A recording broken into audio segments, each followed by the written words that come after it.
Hi, this is Jane Huang. My goal is to help 1 million people heal by sharing various healing modalities. And today we have a very special guest, Elizabeth Rose, who is an author, speaker, hypnotist, NGH Certified Hypnosis Instructor, and a spiritual healer who specializes in Deep Trance Channeling. And her mission is to empower people mentally, emotionally, and spiritually, and enable them to overcome daily struggles with stress, anxiety, fear, pain, or sleep challenges. Clients let go of unwanted habits and outdated thinking, achieve a happier and healthier life, reach peak performance and life goals. Frequently, Elizabeth clients become hypnotists, healers, and deep trance channels themselves. Hi, Elizabeth. I'm so excited to have you here because I have come to you for sessions several times, and you've given me so much inspiration, guidance, and so generous with sharing your knowledge. So I'm so excited to have this interview with you today. Thank you, Jane. I appreciate being on your program. Thank you so much. So good to see you again. Gosh, I saw you in person. I first met you in Toronto. So look how far we've come. Yeah, I think that was in maybe 2015, was it? Was it?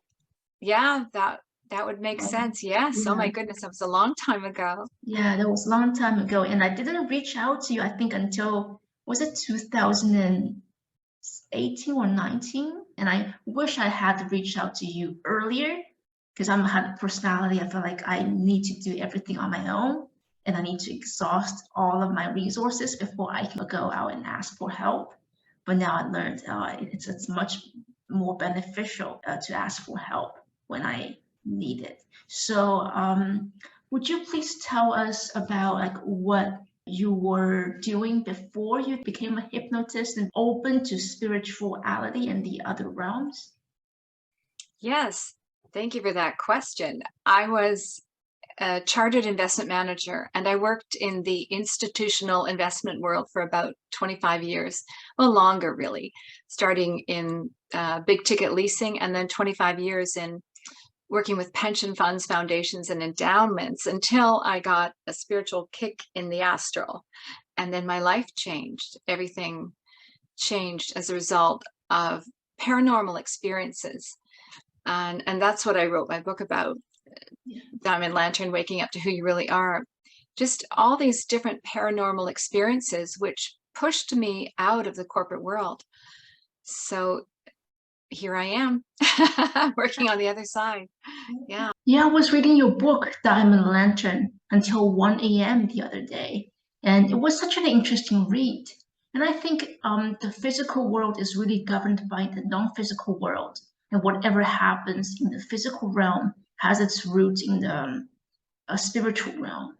And the veil between the two realms can be really thin if you're highly attuned.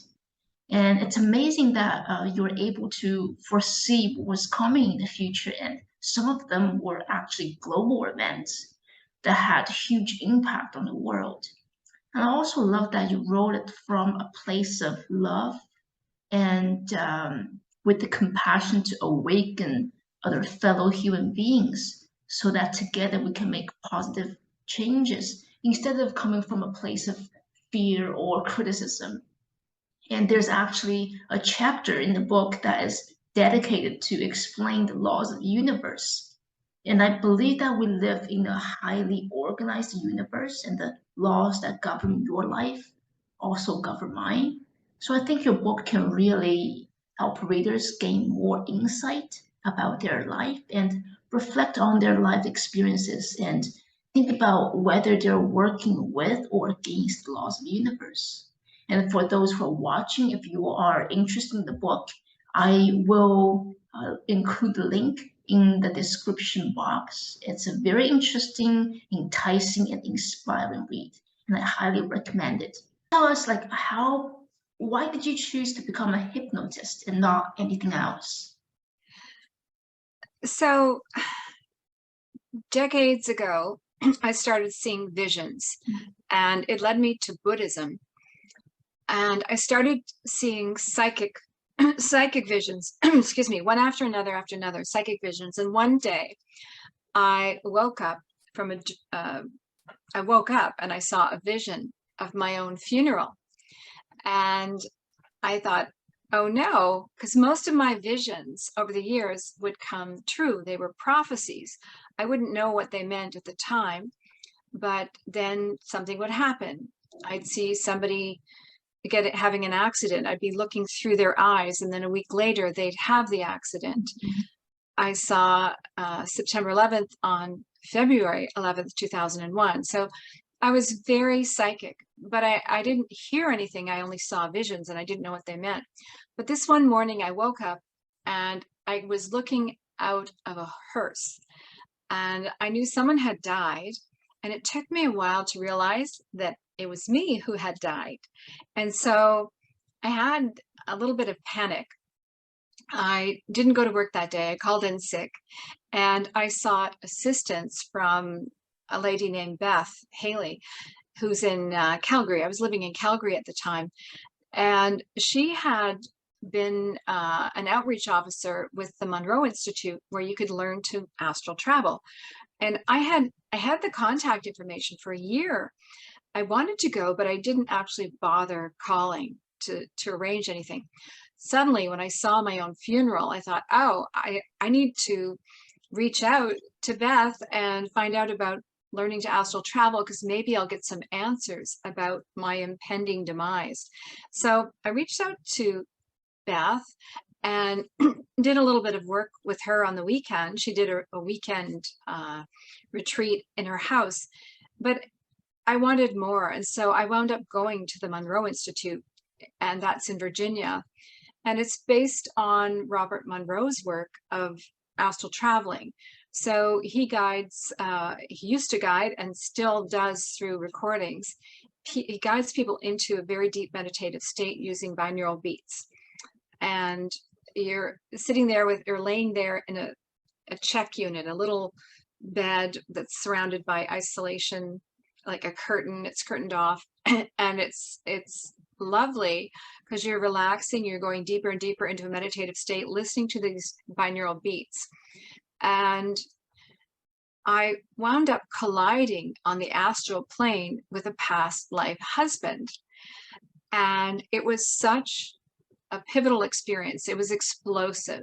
Think of 1,000 fireworks going off in your body, and that's an understatement.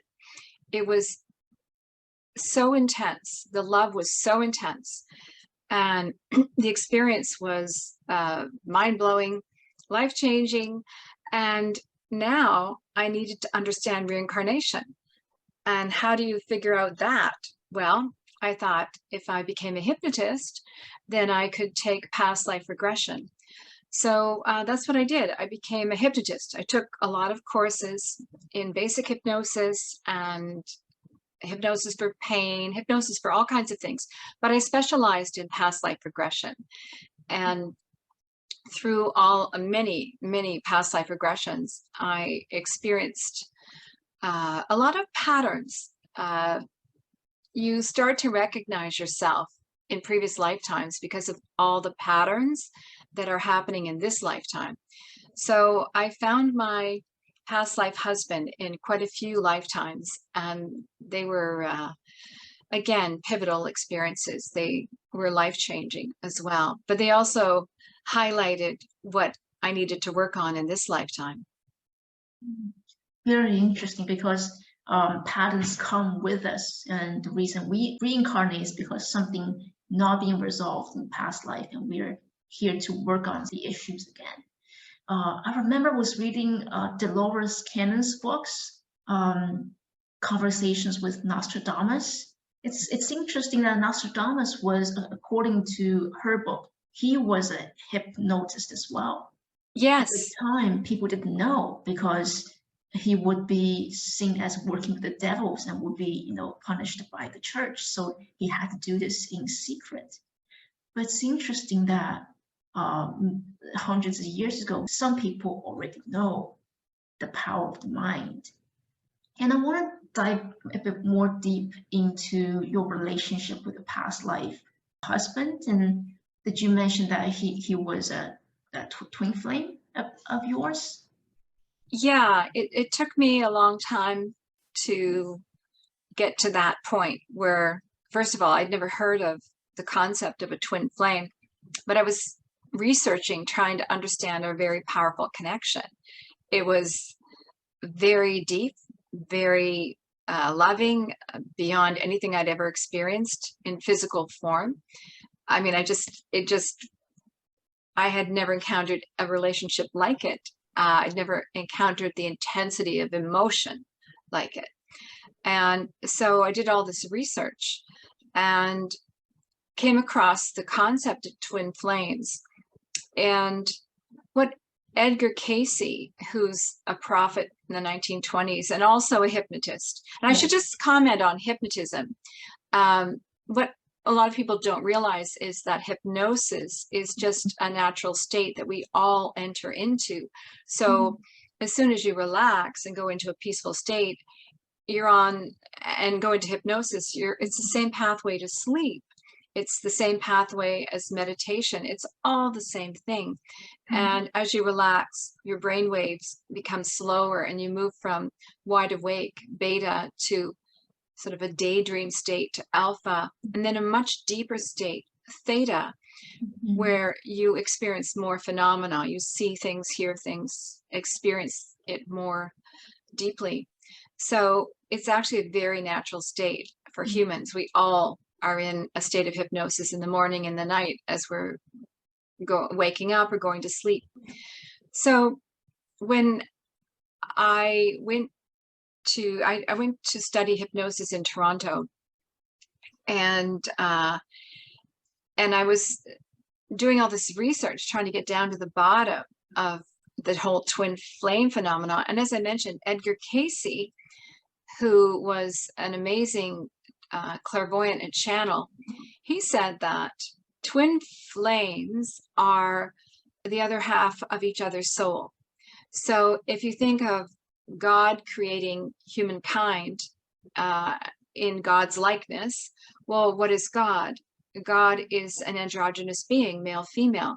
And so Edgar Casey was saying that we were male, female beings, and then we were all lonely. And so God looked down on the earth, saw all these lonely beings, and divided them, separated the female side from the male side. And if you go back to biblical Hebrew, the biblical Hebrew word for side is also rib, and Adama, Adam, I think that's where you get the idea of Adam's rib, that Eve came from Adam's rib. It's just translation, lost in translation. But we were separated in two. And so then over centuries, who knows how long we've been around as humans, then we lost track of each other. We started connecting to other humans, and that's another story as to how we all got here. Yeah.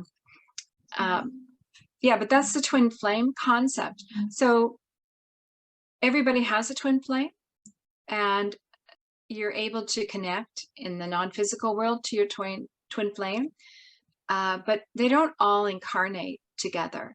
So you may have a non-physical twin flame that you can connect to, but they're not living in your lifetime. I found that there were quite a few lifetimes that we didn't reincarnate together. And then there were a few that we did reincarnate together in. And it was always chaotic, traumatic.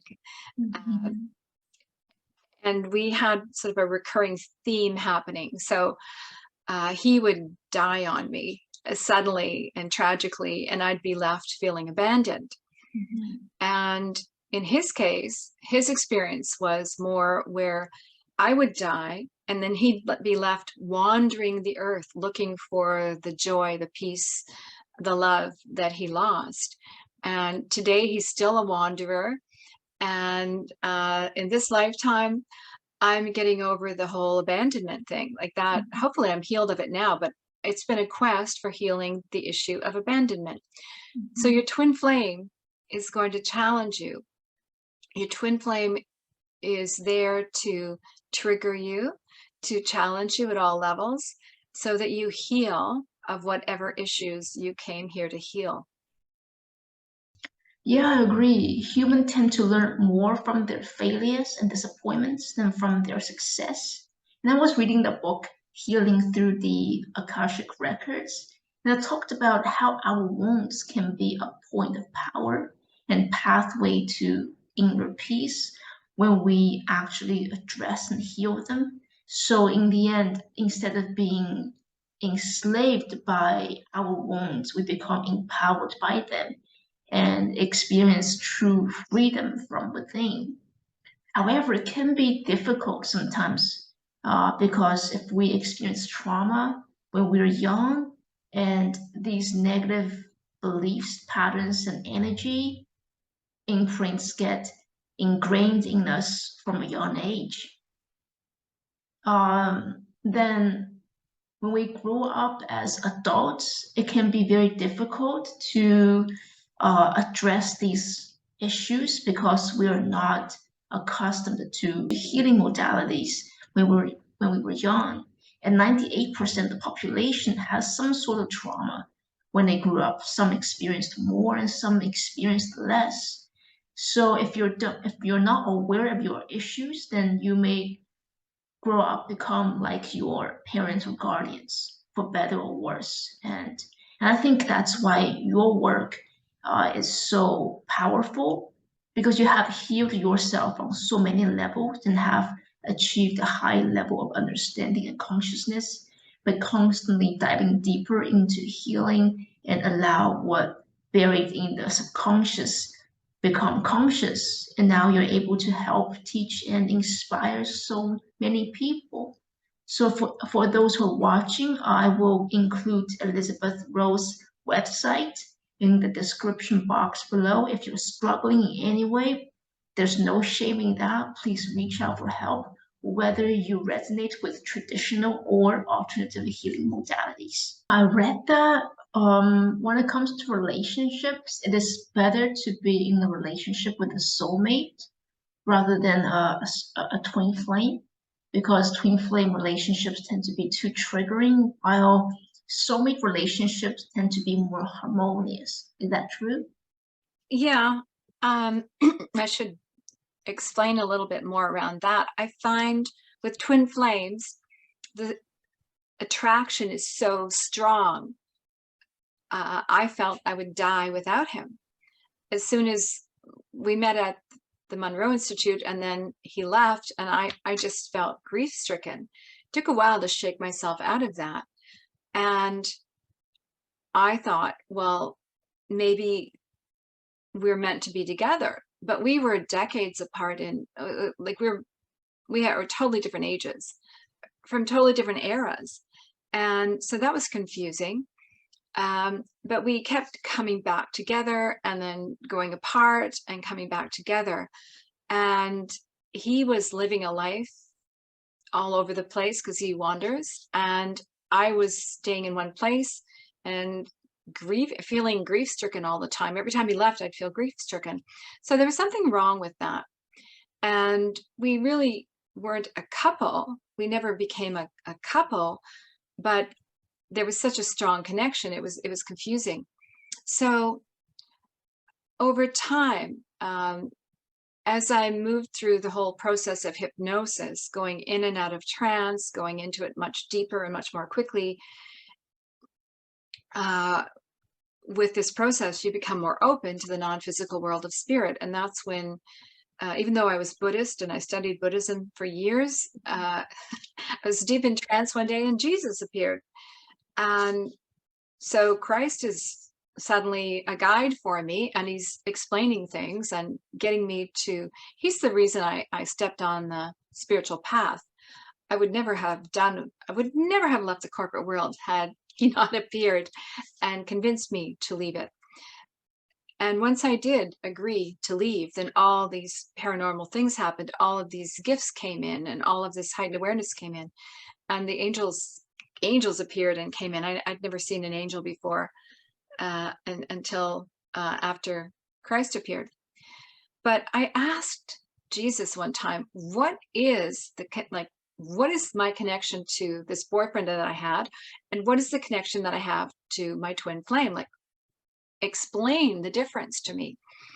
And I wasn't a channel at the time. I hadn't developed my clairaudient skills. I couldn't hear what he was saying. And I said, can you just draw a picture? And immediately I was shown like a Y like that. So my boyfriend and I had grown apart. We'd been living together. We'd been together as a couple, but now we were growing apart. And then for my twin flame, he showed two parallel lines. And I never really understood that. But now I do. If we get too close, then you hear about twin flames running. They Yeah, run, they yeah. flee. It's because, Changes in the runner dynamic. Okay. yeah, it's because they pulled on that twin flame and tried to pull them closer and tried to hold on. They were grasping. And what happens is if you get too close, you'll get pushed away. If you get too far, you get pulled back. Your parallel lines. You're here to help the world. It's a much bigger mission than I realized. Mm. It's a model for how people are meant to be, to love each other no matter what, whether you are a different race, whether you have different belief systems.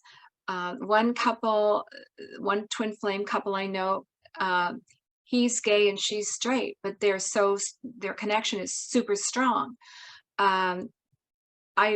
It's amazing how different twin flames are in so many respects. And it's the impossible dream. It's you feel like you could never be without this person, or that you have to be with this person. You have to marry them. You have to have their children or raise their children or something, but it's never going to happen 9 times out of 10, because you're going to get pushed away, or you're going to get pulled. And then if you get too close, you get pushed away again. So if you pull on a twin flame, they're going to run, they're going to take off, and they're going to disappear. You won't hear from them. And then if you go too far away and you just, oh, well, I'll forget about that person. Next thing you know, they're knocking on your door, they're calling you, they're hunting you down.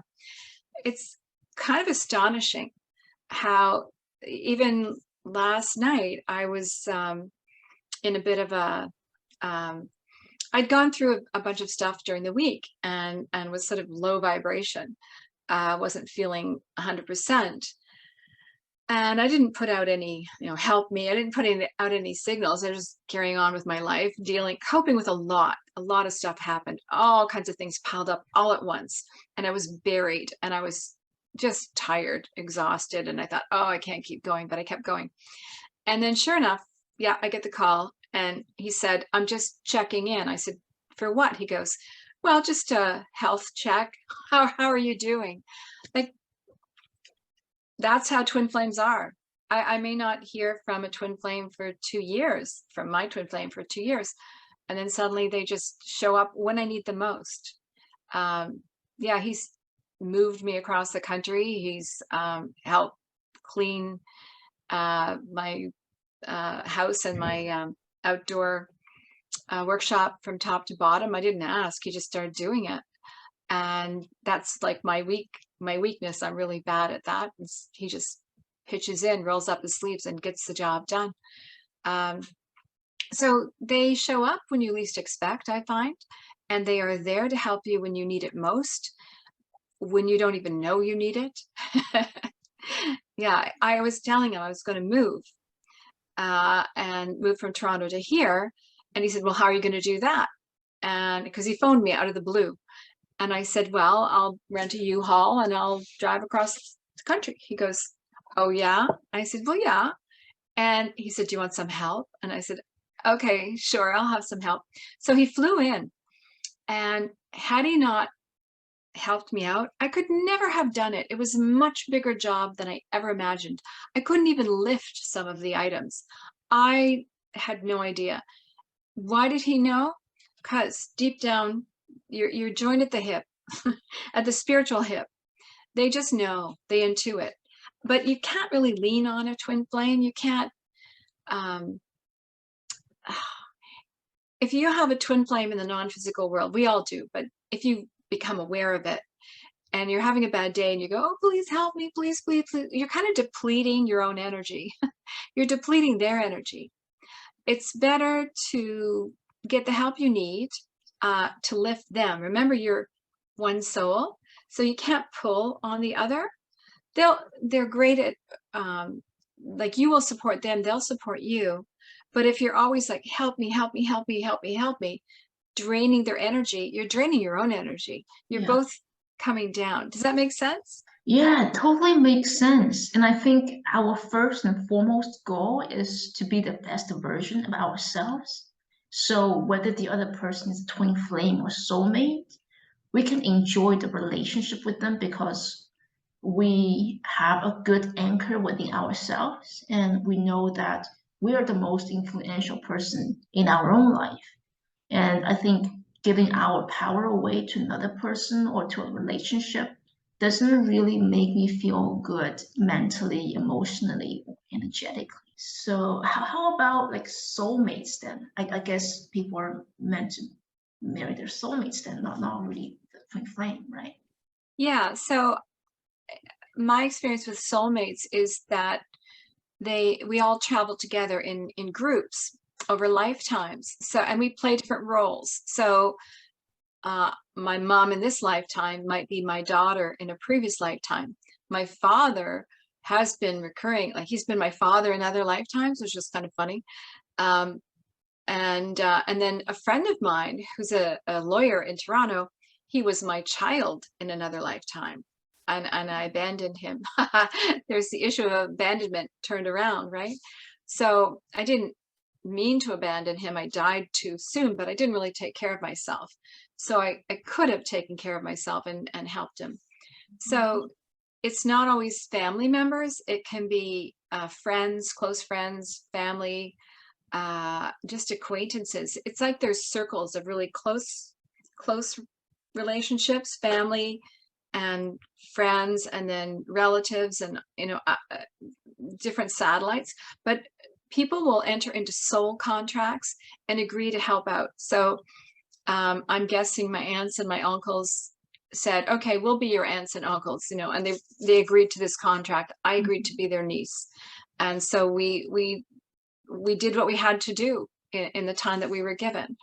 And my cousins, I imagine I have some kind of soul contract with them. And for a period of time, we were together and very close, and then off they go doing what they need to do in contracts with other people as well. So that's my experience and understanding of soulmates.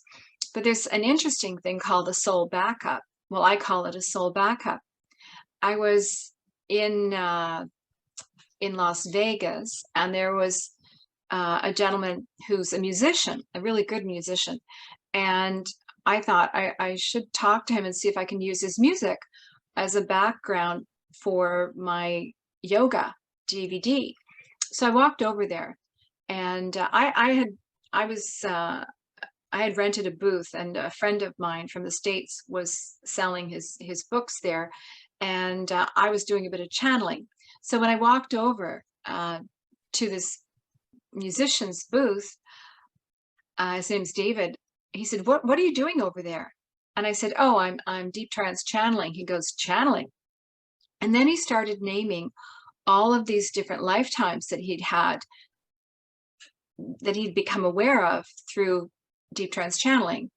Not just him, but other people had channeled that he was from these different lifetimes. They were my lifetimes. They were the same lifetimes, not just one, but a bunch. And I was so confused. And I said, "Do you mind if I said, "Those are my lifetimes too." He said, "Really?" And then I said some words. The words were set them free, from one lifetime you mentioned. He went, "Yes, those are the words." He was given the same words that I was when I experienced that lifetime. So we sat down on his bench, and I went into trance, and I asked the angels, what is this? How can we have the same lifetimes? And they said, "He is as you are." And they kept saying that. And then I remembered Robert Monroe, when he was traveling on the astral plane, he one time asked his guides, his spirit guide, what if he had failed and not created the Monroe Institute? And the spirit guide said, oh, it's okay. There's another person in Russia who's doing the same work. So if you fail, that person in Russia will succeed. And when I thought about it, David is a musician. He's an artist. I have a fine arts degree. I have grade 9 piano. I didn't really pursue those, but I pursued writing and deep trance channeling. So I could have been a musician. I could have done these things. So I had the ability, I had the gifts, but here we are both doing the work, and hopefully between us, we'll get the job done. So that's soul backup. At least that's what I call it. Yeah. Interesting. It sounds like it's all about the bigger mission. The divine has planned everything already, and we're here to experience life, but we also have free will. Based on our natural inclinations, our interests, we can choose what to do, right? Yes. Okay. Well said. It is all about the bigger mission. And I didn't know that until Jesus appeared and told me I had a job to do, that I'd failed him and I had a second chance.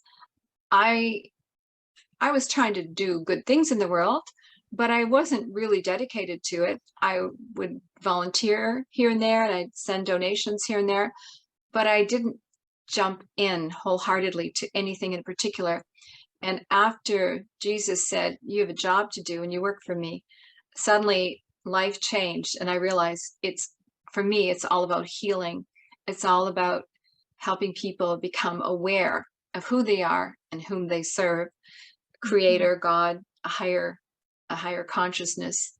And it's been about that ever since. And it's like a school. I think of life on earth as a school where you're pulled in into making choices, making bad choices or good choices. Should you choose the right choices, you're going to have a higher path. Make the wrong choices, you're going to have a lower path. But that's okay too, because now you have more lessons that you can learn. You can understand more from your experiences. It's all for learning. And I think it's all over, whether you get there on the short path or the long path, you still get there over time with effort. Yeah. I don't know if that makes any sense. Yeah, absolutely. So what about a person who made wrong decisions and they deviate from their path and didn't really reach it at the end of the life? Is that possible? It's possible, right? Yes, absolutely. People are either evolving in consciousness or de-evolving in consciousness. And this is a sticky planet. There are so many temptations on the planet. It's an addictive planet.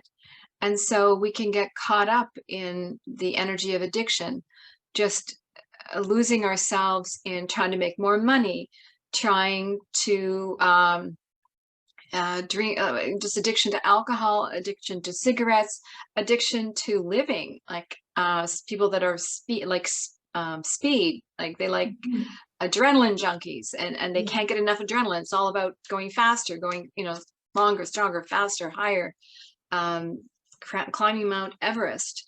And I think along the way, whatever that is, you're going to learn from it. This is the planet of duality. So you're going to see the dark side and the light side of everything. So I think climbing Mount Everest is going to give you a lot of epiphanies along the way. But if, I don't know, this is maybe a bad example. I think it's great to climb a mountain. I've climbed a few mountains myself. But if I'm just setting off to climb mountains, and I'm not healing emotionally, then there's some work that still needs to be done. So I think we're all here to heal our soul, to heal mentally, emotionally, physically, and spiritually, and then help everybody else.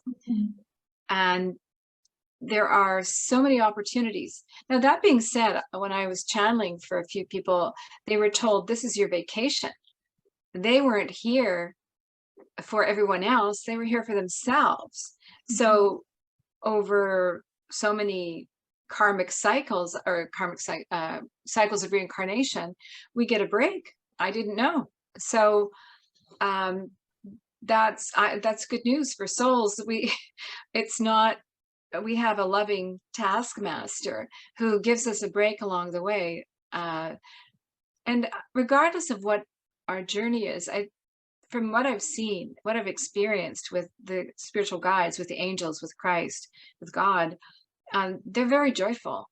There's a lot of laughter and love along the way. So it makes everything easier if you can look at everything with a sense of humor, if you can laugh at yourself, if you can see that it's actually fun. It's more fun to heal and to feel self-appreciation and appreciate everyone else than to struggle, grass, trying to get, be the guy, the tall guy on the totem pole there. Yeah. Oh, it makes sense. I was doing a meditation, connecting with my higher self and with my guides, and asked the guides, okay, what do you want to tell me about me? And the guides were just laughing, and just so joyful, so full of humor. And I didn't know what he was laughing about. And I was thinking maybe he was pleased with me. But now as you were talking, I feel like he is telling me to be more lighthearted, because I tend to focus on the things I didn't do, not look at all the things I've already achieved. And I've come to your channeling sessions before, and my guides were telling me, well, you're doing such a great job, but I don't see myself as a gift or a blessing to the world. And it is through your guidance, the guidance of your sessions, and incorporating other various healing modalities I've already learned, and I start to radiate and offer more love and compassion towards myself. And I think it's very important to love oneself, because you cannot give what you don't have. And if you want to have good relationships with other people, then you need to start building good relationship with yourself first. So regarding soulmate relationships in our lives, are they more determined by our free will, or are they pretty much predetermined for reincarnation? Well, yeah, it's predetermined, as in you made an agreement with one or a number of soulmates. It may be one, it may be many.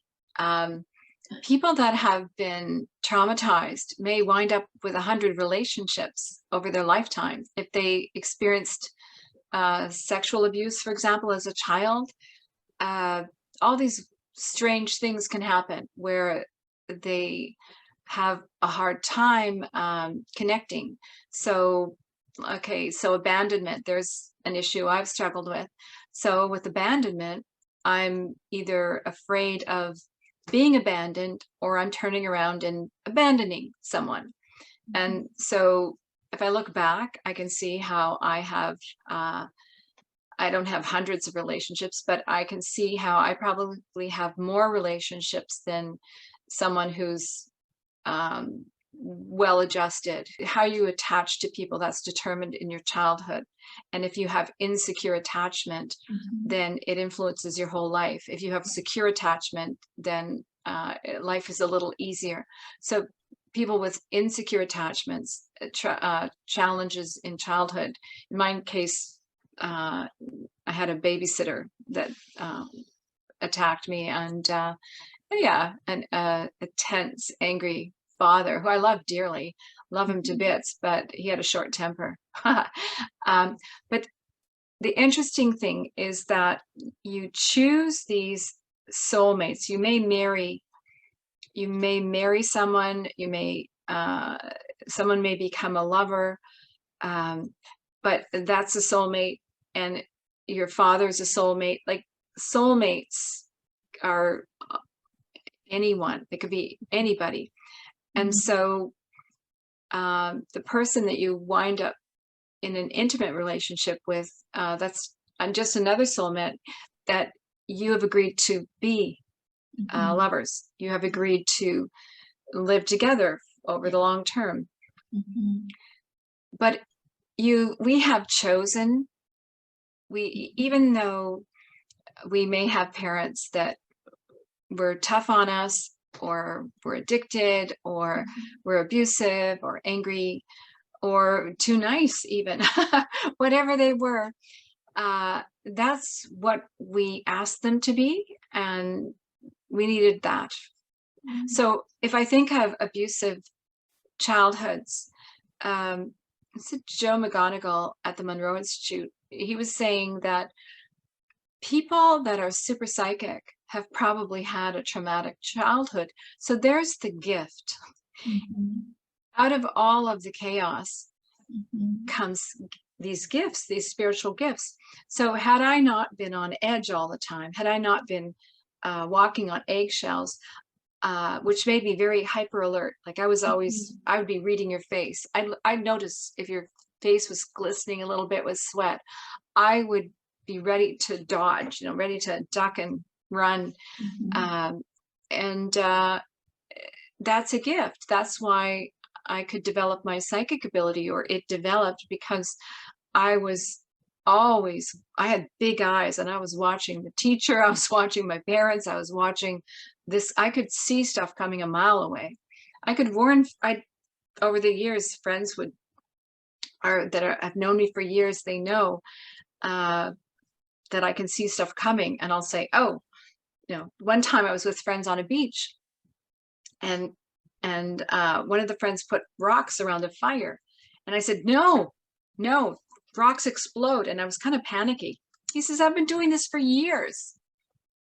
And then the next thing you know, the rock exploded, and he's kicking the rocks away from the fire. So that is the gift you get from trauma, or you can get it from trauma. Yeah, so soulmates, you may have one, you may have, in terms of lovers, you may have one, or you may have 100 or more, depending on what you're here to learn and how traumatized you were. At least that's my experience of it. Okay. Can people make wrong choices and not end up with their soulmate, but with a karmic partner? You can, right? It all depends on choice. Yeah, like I said, we're either evolving in consciousness or de-evolving. So if you're meant to connect with someone, but you're inebriated from an alcohol addiction, and just you don't make it to the meeting for whatever reason, then you may miss that connection. I believe that reincarnation happens because we don't learn all our lessons. So we have to come back and do it again. And if we don't connect with the people we're supposed to connect to and learn the lessons that they were going to teach us, or we were going to teach them, then we have to come back and do it again. So yeah, we miss the boat a lot. And we're working on that. We're all collectively working to learn our lessons, to heal and come from a place of love. So yeah, I don't think there's any guarantees in life. Yeah. That being said, if you are on path to a certain extent, you planned your life in advance and you're going along fine, then the person you're meant to meet, they're on a trajectory for you. You can't miss them if you're both on track. Yeah. To this lifetime. Anyway, I don't know if does that answer that question? Yeah, it really makes sense.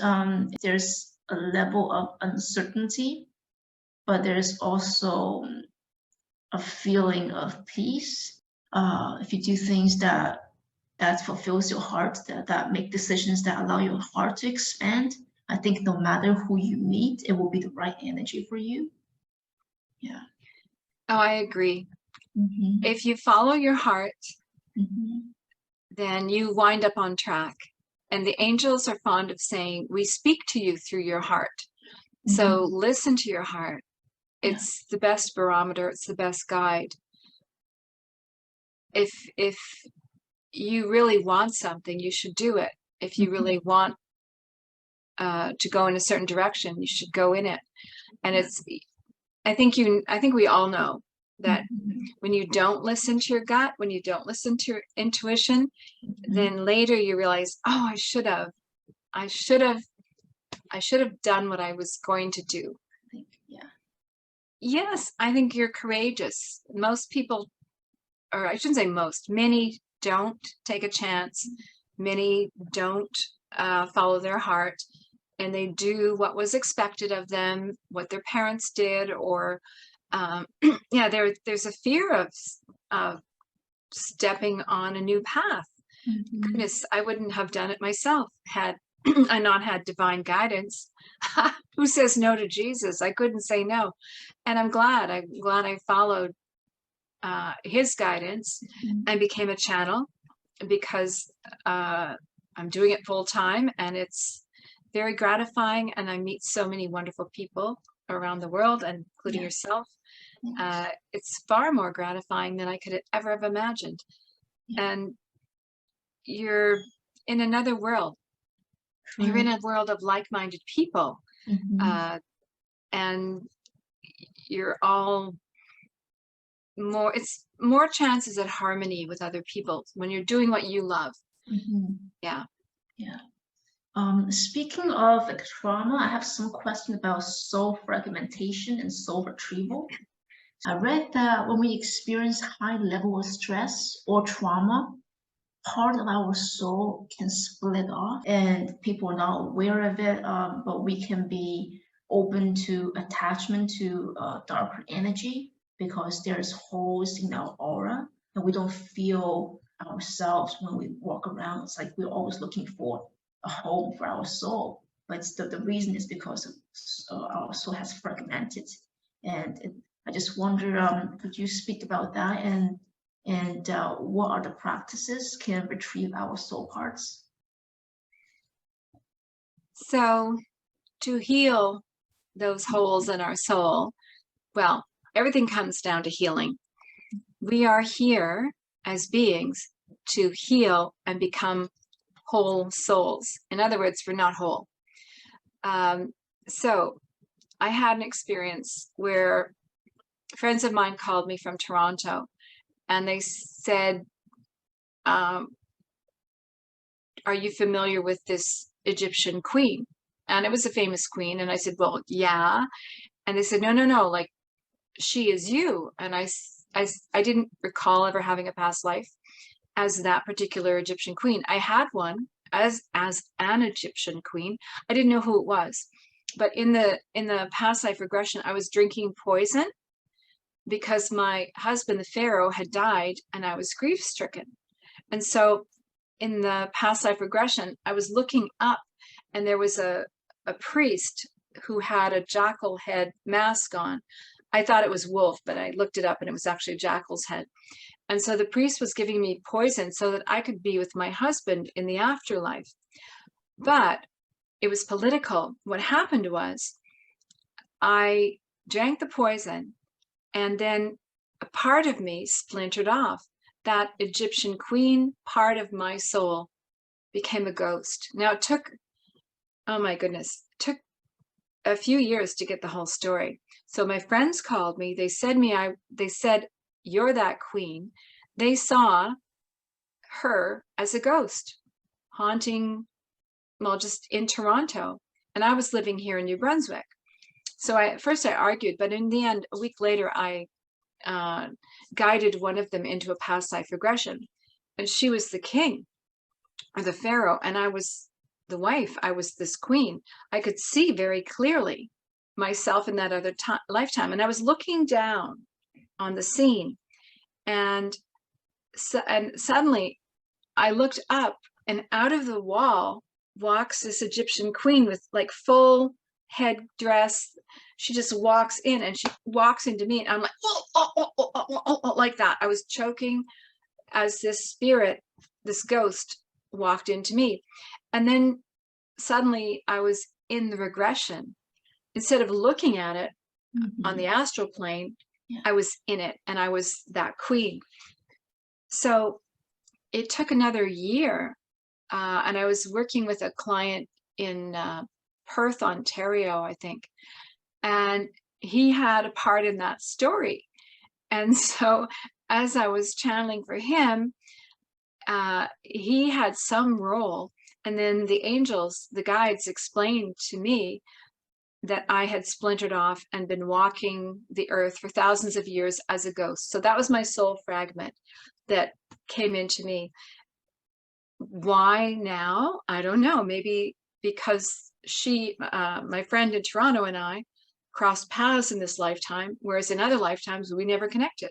I don't know. Why did that soul fragment step into me this time? I have no idea.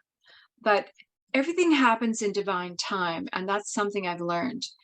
You may have karma that was created in, say, 17 lifetimes ago, but you don't fulfill it. You don't pay back a karmic debt necessarily until, I don't know, 10 lifetimes later, 15 lifetimes later, whatever, 17, 18, who knows? I don't think it's linear. I think humans have this idea of everything being linear, but I don't think the non-physical world, the spirit world, the world of the soul is linear. For all I know, it's all happening at the same time. I have no idea. I don't know if that answered your question about soul fragments, but I have been working with, I've been channeling for clients, and then the angels have said, we are connecting your soul fragments. And one client was deep in trance, and she says, I'm pulling in soul fragments. And there's soul retrieval. So that's a protocol. Any metaphysical hypnotist can take clients into trance for soul retrieval. At the Monroe Institute, they have different programs where you can go into trance and then you can help souls that are lost, stuck. The whole earth, all of earth, is surrounded by this noise. It's like just really, really loud noise. What it is stuck souls, people that have died and not realized that they were dead. Yeah. They've died in a moment of trauma, and so they're all stuck there. And so you can go into trance and guide them up to the light. And I've had the angels put me through many exercises where I was trying to get the attention of someone who had died, like a deceased prisoner who died in a violent moment. Like, hello. And they see me as a as a ghost or something. I had one say, are you an angel? And oh, he can see me. I had no idea. So, and I've had them lunge at me with weapons, you know, because they thought I was physical. So it's always interesting. But once they realized, I would just say, I'm just a friend, and I'm here to tell you to look up, to go up to the light. And if they didn't want to go, sometimes these people had, one guy he was a deceased prisoner. He said, lady, I'm not going up there, I'm going down there. And I said, well, if you hurt other people, then you must have been hurt. So who hurt you? And I heard the saddest stories. This one prisoner who had died, he when he was a kid, his mother was drunk, and she'd taken a broken beer bottle and just slashed his face. When he grew up, he became a slasher and was acting out that rage, that deep sorrow. And so as he was telling that story, I just started crying, and then he started crying in the non-physical world. And then he was able to let go of the emotion and look up. So emotion is very heavy, and it keeps us stuck on the earth. And so as we think of these soul fragments that are loaded with emotion, once they let go of the emotion, then they transcend the physical world of suffering and ascend to higher and higher levels of consciousness.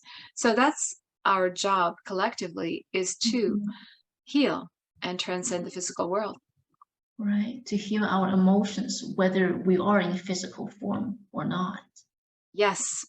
Yeah. Yes. And you can help if you do a lot of trance work, a lot of hypnosis, a lot of meditation, and you happen to see a soul that's stuck or scary or something. There's never is there a reason to be afraid. It's to say, hey, you know, you're a beautiful soul. You died and you dropped your body. Your family's waiting for you, your loved ones. Sometimes I don't say family because I don't know if they had a good family life. I just say your loved ones are waiting for you. The angels are guiding you up. They can't see the angels because the angels are so high in vibration. Yeah. So I think that's why angels use us as intermediaries, so that because we're a lower vibration being. Yeah. Yeah. Right. Yeah. When I was reading your book, and you were talking about in your dream you foresaw 911, and you saw that we're actually all equal in the eyes of the Maker, whether you are a terrorist or a victim, we're all equal. Yeah. Yeah. People do terrible things, and you'd think that they would pay for that. Well, they do at some level, in some way, shape, or form, but God loves equally, and everybody is important. Everybody has value. And for the beings that are descending, de-evolving in consciousness, the angels are there trying to get them to wake up, breathing in, spark of light. Think of a candle that's just starting to burn out. If you add oxygen, it'll flare up again, or a stick of wood that's just sort of glowing, and breathe on that wood and it'll go into flames again. The angels are doing that. They're trying to get the attention of these descended souls, these souls that are de-evolving. Eventually I guess they descend and become nothing really, energetically, spiritually. So when we think of anger and all those negative emotions, if you think of someone's really angry, you'd think they'd be really strong, but they're actually quite weak energetically, spiritually. So you can't win. Negativity never wins on a spiritual level. Yeah. Yeah, true. So I have questions about Canadian economy as well, and the banking system. It's been a long time since I've done anything like that. I left that in 2012. But for what it's worth, if you compare Canadian banks to American banks, for example, whenever the world gets into trouble, Canadian banks have been pretty solid. They are risk averse. They have so many safeguards in place, and there's insurance, banking insurance. And so I would put my money on the Canadian banking system. But at the same time, it's important to me to diversify so that you don't put all your eggs in one basket. So I would never put all my money in one country, for example. I would spread it out a little bit. And yeah, the banking industry is pretty amazing, actually, compared to what's been going on around the world. Our banks are pretty solid. Yeah, that's a general statement, but in my experience, I trust the Canadian decision makers. So far, they've been pretty solid. I went through the 2008, 2009 turbulence, and oh my goodness, it was devastating. But here we are now. We're doing fine, and then it always fluctuates. Things fluctuate. Things are turbulent.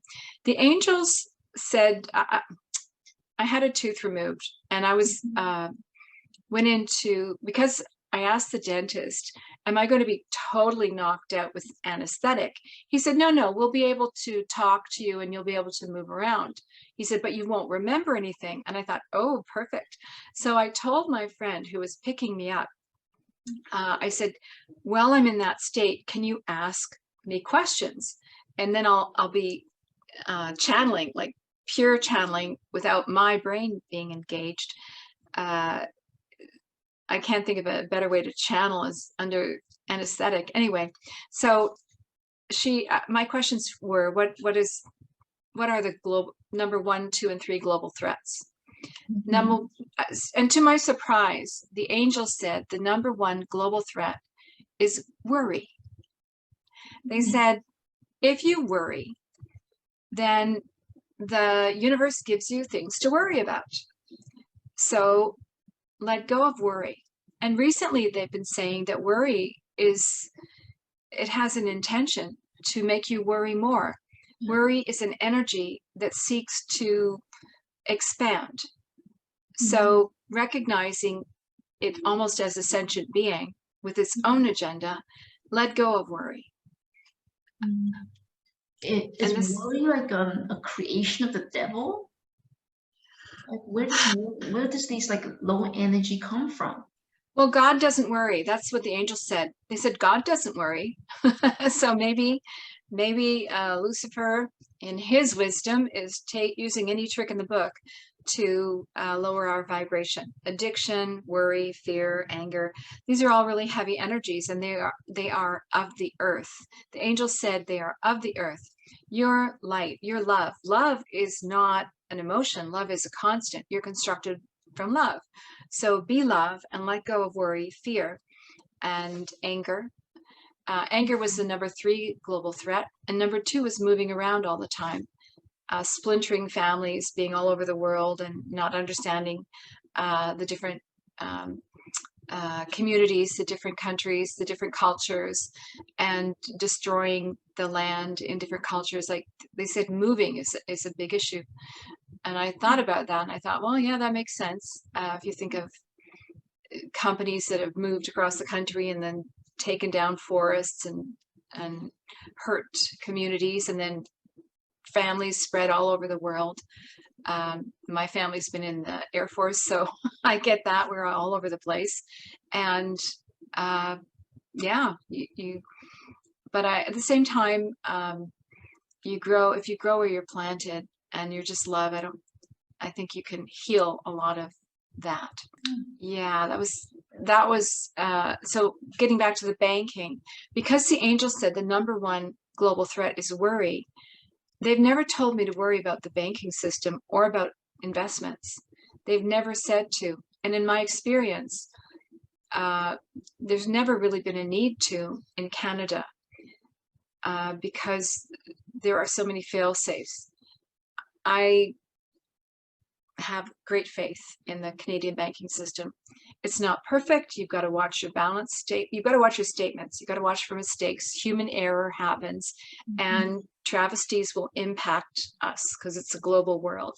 So just keep your eyes open. Be risk averse. If you're taking a lot of risk, yeah, you need to worry a little. But if you're risk averse and you are very safe and you diversify, so you don't have all one investment or all your money in one bank or one system, then I think you're pretty good. Does that answer your question there, Jane? Yeah, it does. And I also read that banks have too much power and dictate too much about how the world should be run. And it's not the military people who have the most power, it's actually the bankers who have the most power, because everybody needs money. And where do they go when they need money? The banks. And I read that the banking system or the debt system is also an enslavement system, so that people work for money instead of focusing on what's truly good for their well-being and what's truly important to them as a sovereign being.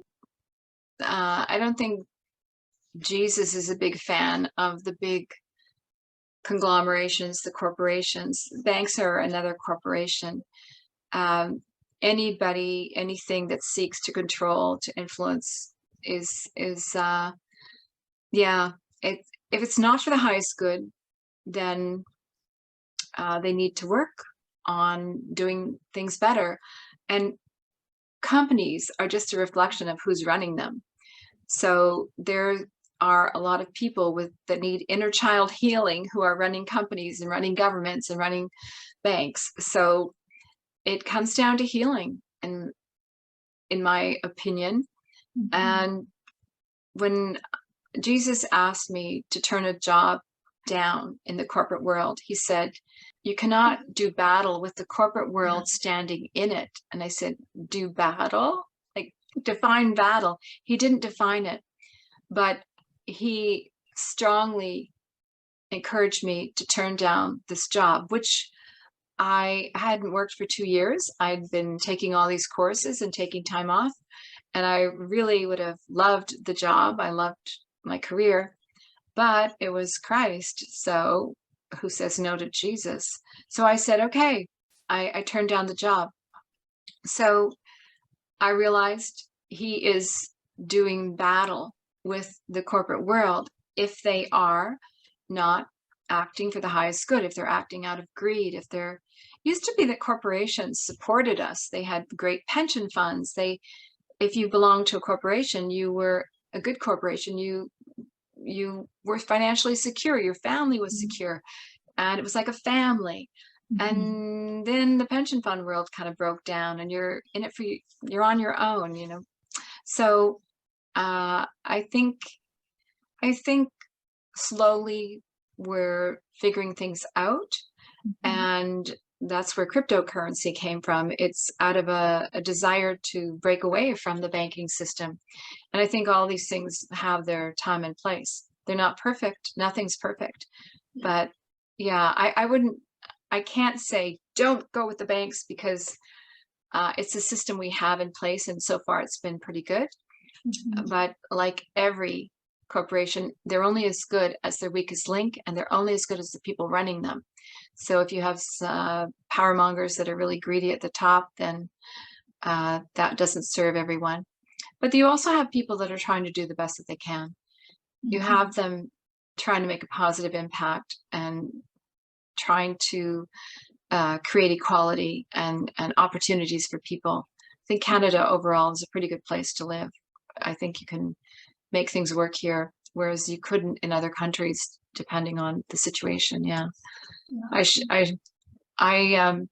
look at Facebook and I think, oh, I'm tired of being outraged. I'm so tired of being outraged by this or that or the other thing. So I prefer the angels approach.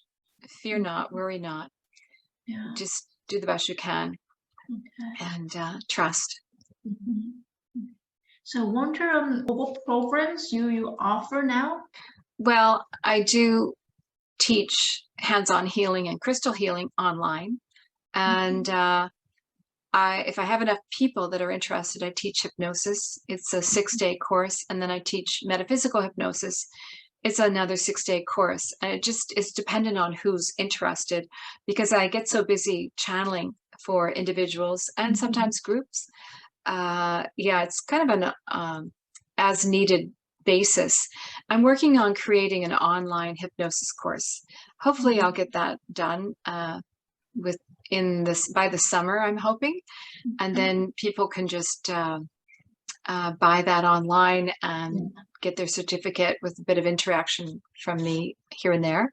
But most of it is they can figure it out, or it's lectures and diagrams and examples and demonstrations, so they can pass their course and get their certification through the National Guild of Hypnotists. Okay, wow, that's exciting. I will definitely sign up for it if you have a running in the summer. Yeah. Okay, then I'm encouraged to get it done, Jane. Yeah, I think a lot of people will be interested as well. You know, it's such a good self-healing tool, and get to know our potential so that we fulfill our purpose in this lifetime, and we don't get stuck on the karmic wheel, repeating the same mistakes and the same lessons over and over again. And I think it's our job to look for the light in each situation and learn to let go of patterns, beliefs, memories, and energies that don't serve our highest good. And that's why your work is so important and so powerful. And I really want to thank you for your time, kindness, and generosity, for sharing your wisdom, knowledge, and expertise with us today. Thank you, Jane. You're a lovely interviewer. That was fun. Yeah. That's so sweet. Well, I wish you great success with this. Yeah. And I look forward to watching your channel as well. All right. Thank you. Thank you. Well, you have a great afternoon and great night. Thank you. And happy Easter. Oh, me too. I forgot it's Easter. Yeah. I'll see you next time. Okay. Thank you. Look forward to that, Jane. Yeah. Lots of love. Bye. Bye.